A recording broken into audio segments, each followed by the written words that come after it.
پچھلے دنوں کہہ رہا تھا 12 صحابہ منافق تھے. آپ اندازہ کریں اس کی علمیت کا. 12 صحابہ. اس گدھے کے گدھے کو صحابی کا مفہوم ہی نہیں آتا کہ جو صحابی کہتے کس کو ہیں. صحابی تو وہ ہے من لقی النبی بالایمان. تو جب بالایمان ہے تو منافق کیسے ہے؟ اور منافق وہ ہے ما ہم بے مومنین. نفاق ہے تو ایمان نہیں، ایمان ہے تو نفاق نہیں.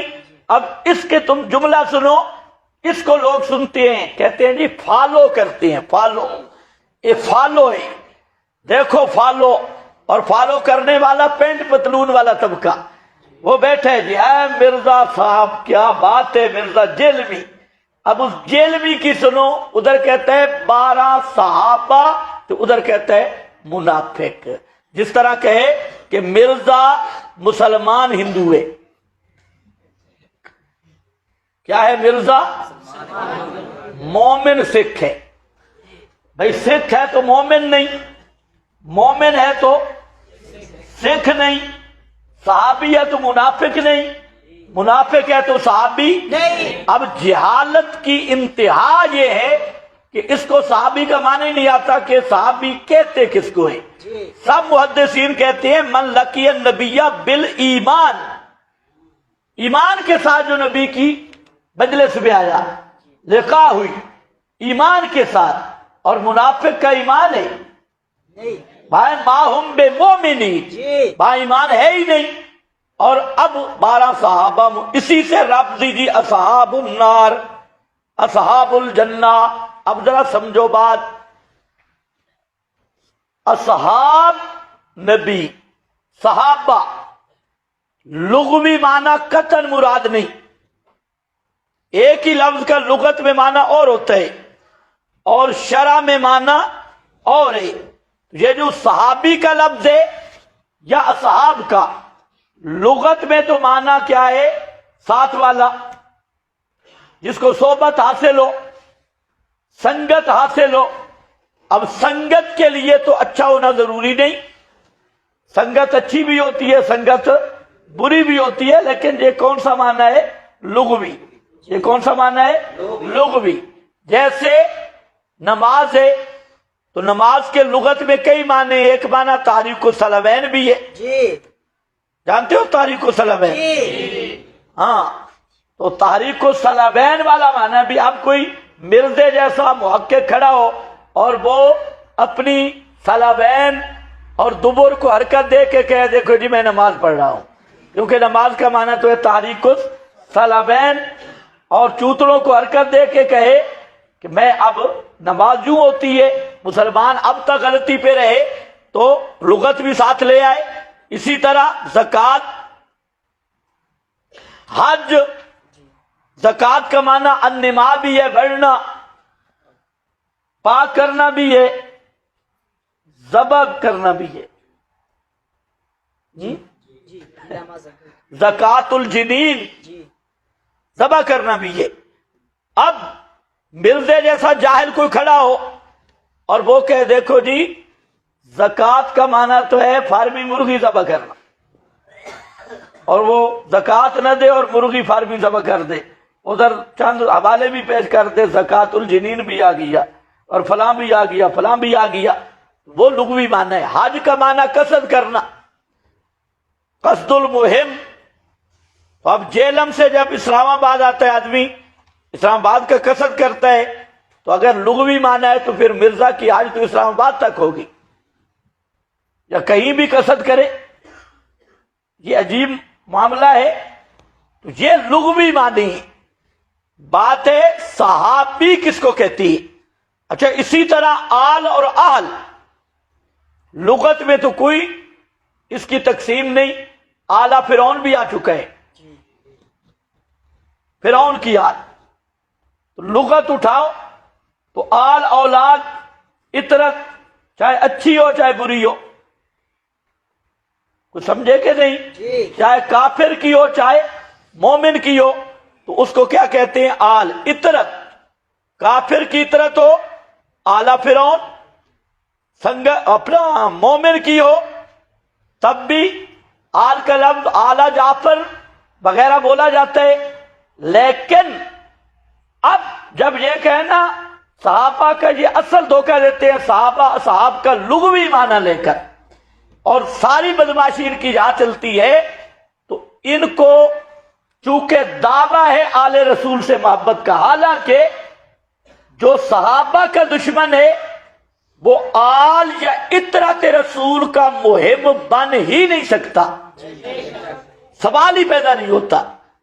یہ ایک ڈھونگ ہے یہودیوں والا، جی ہم محب آل بیت آل بیت آل بیت آل بیت، اور اس کارڈ کو استعمال کرتے ہیں عداوت صحابہ پر، حالانکہ ہم کہتے ہیں کہ پیغمبر، ہم صحابہ کی عزت، صحابہ سے محبت نبی کی نسبت سے کرتے ہیں، اور جو نسبت صحابہ کو ہے وہی نسبت اہل بیت آل رسول کو ہے۔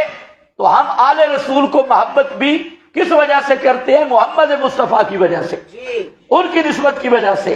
اب ایک آدمی کہے میری صحابہ سے محبت ہے آل بیت سے نہیں، تو وہ آدمی کذاب ہے، جھوٹا ہے اور فنکار ہے۔ یہ دونوں محبتیں لازم ملزوم ہیں، صحابہ سے محبت لازم ہے، آل بیت سے محبت، آل بیت کی محبت لازم ہے، صحابہ سے محبت ایک سے ہو دوسرے سے نہ ہو، یہ فراڈ اور جھوٹ اور دجل اور کاروبار ہے۔ اب یہ جو لوگ ہیں یہ کہتے ہیں اسی ہیں محب آل بیت، ادھر ایک دوسرے اٹھے، انہوں نے کہا ہم محبان صحابہ ہیں، یعنی اس کے مقابل ایک جماعت کھڑی کر دی۔ حالانکہ یہ دونوں چیزیں جو ہیں شرعاً یہ تفریق درست نہیں۔ اہل بیت صحابہ ایک ہی طرح محترم میں، ایک ہی طرح وہ ان کے ساتھ محبت ہے۔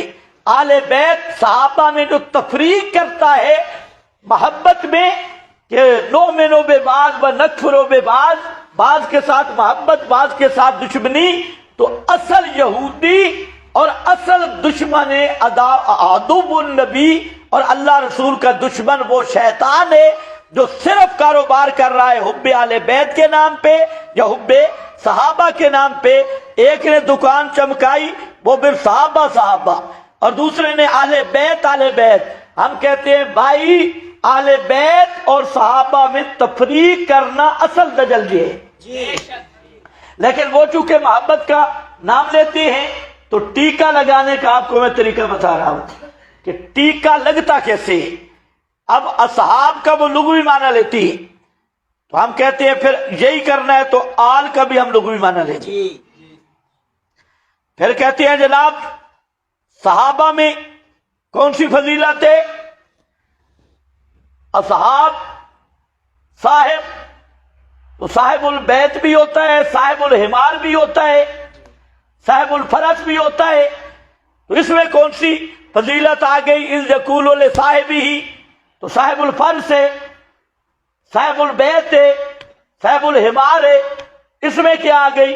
تو میں نے کہا بہت اچھے، اس میں فضیلت ابھی تجھے سمجھ نہیں آئے گی، آپ مجھے بتائیں کہ آل میں کون سی فضیلت آ گئی؟ آل فرعون ہے، آل لوط ہے، آل فرعون ہے، اب تو بتا جہاں کون سی فضیلت آ گئی؟ تو اب جہاں بریک لگے گی، فضیلت کس سے آ رہی ہے؟ مضاف الیہ سے۔ آل صرف آل ہو کوئی شرف نہیں، آل کی اضافت محمد مصطفیٰ کی طرف ہو تو اب وہ آل محبوب بھی ہے، محبوب بھی ہے، عظیم بھی ہے، شرف مضاف الیہ سے ملا۔ صرف صاحب یا اصحاب کی کوئی بکت نہیں، جب صاحب یا اصحاب کا مضاف محمد مصطفیٰ بنے تو اب اس میں شرف بھی آیا، اب اس میں احترام بھی آیا۔ تو آل بھی فی نفسہ ہی قابل احترام نہیں، اصحاب بھی فی نفسہ ہی قابل احترام نہیں۔ آل اصحاب دونوں کو جو احترام عزت شرف ملا ہے تو وہ مضاف الیہ محمد مصطفیٰ کی وجہ سے ملا ہے۔ اب سمجھو، تو جہاں اصحاب النار کیا ہے؟ لغوی معنی ہے، جہاں اصطلاحی معنی نہیں۔ صحابہ صحابیت اسلام میں مستقل مقام نہیں، مستقل مقام، اس پہ میں دلائل دوں گا۔ اور اسلام کی یہ خاص اصطلاح کتاب و سنت کی اصطلاح ہے، کتاب و سنت کی، کسی مولوی کی نہیں، کتاب و سنت کی، پیغمبر کی اپنی اصطلاح ہے۔ پیغمبر نے صحابہ کو امت سے ہٹ کے مقام دیا ہے، باقی امت کی نسبت الگ۔ یہ بھی سوال کرتے ہیں اچھا صحابہ امتی نہیں ہے؟ صحابہ امتی ہے جی، اچھا تو پھر آپ اس میں کیا امتیاز کرتے ہو؟ یہ مودودی اور غیر مقلد اور یہ جہنمی شانمی اور یہ جہلمی پینٹ پتلونی انجینئر صاحب، یہ سب اسی مغالطے میں مارے گئے اور اس جہالت میں۔ تو اس لیے یاد رکھو، نبی کریم علیہ السلام نے صحابیت کا منصب اور صحابیت کا دفاع، صحابیت کے ساتھ محبت، صحابیت کا معیار اور صحابیت کے حقوق رسول اللہ نے خود بیان کیے۔ سنی میری بات جی؟ تو اس لیے لغت اور اصطلاحات کو گڑبڑ نہ کرو، نہیں تو تمہارا باپ بھی کہیں ثابت نہیں ہوگا۔ لغت کی طرف ہم گئے تو تمہارا باپ بھی پورے پاکستان میں نہیں ملے گا۔ اس لیے لغت کے الفاظ کو لغت میں رکھو اور جو اصطلاحی شرعی اصطلاحات ہیں ان کو اپنے مقام پہ رکھو۔ یہ کہنا جی بعض اصحاب جہنمی ہیں، بعض اصحاب جنتی ہیں، یہ لغوی ہیں۔ میں محمد مصطفیٰ کے سب اصحاب جنتی ہیں، آپ کے جو سب اصحاب کیا ہیں؟ جنتی ہیں، سب پہ اللہ راضی ہے، سارے کے سارے سکہ اور عادل ہیں اور